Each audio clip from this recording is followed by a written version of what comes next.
What if I told you there was a group of people in the Bible so hated, so rejected, that even saying their name made people cringe?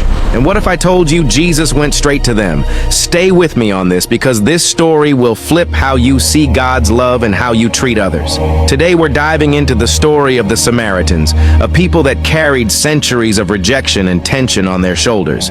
This isn't just ancient history. It's a story that still teaches us how to break walls of division today. But before we dive in, can I ask you a favor? If you believe the Bible still speaks life today, hit the like button, follow our page, and share this video with someone who needs hope. Now let's step into the story. Who were the Samaritans and why were they hated? Imagine walking into a room and everyone turns away from you. That's how the Samaritans were treated in ancient Israel. The Jews of the time saw them as outsiders, people with mixed heritage and different beliefs. But how did it all begin? It started way back in the days after King Solomon.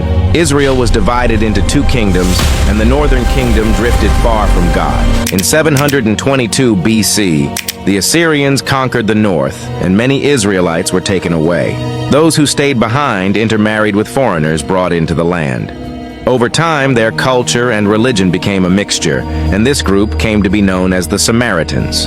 These ancient wounds shaped daily life, worship, marriage, travel, trade, and trust, creating invisible borders stronger than walls, passed to children, generation after generation, poisoning hearts before Jesus arrived there. Fast forward to the time of Ezra and Nehemiah. When the Jews returned from exile to rebuild Jerusalem, the Samaritans opposed them, tensions grew, and by the time of Jesus, the divide was so deep that Jews would go out of their way to avoid even walking through Samaria. Jesus changed everything. One day, Jesus sat by a well in Samaria.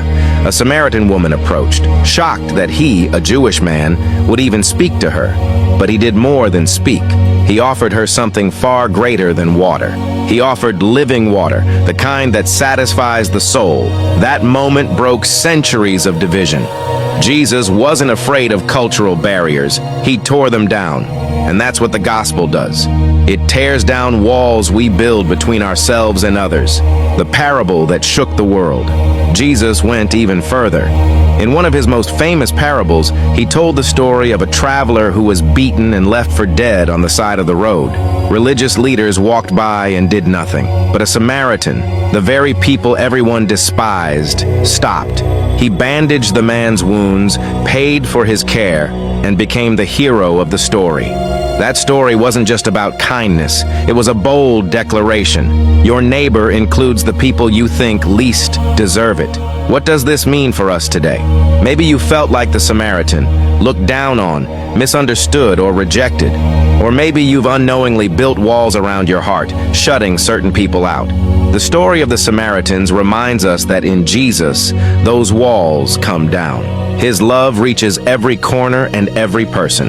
The Samaritans were despised, yet Jesus pursued them, and he's still pursuing you today. No matter your past or where you come from, his arms are open. Did this story touch your heart? If it did, drop "Fill my heart with love, Lord" in the comments. And share this video with someone who needs to hear this truth.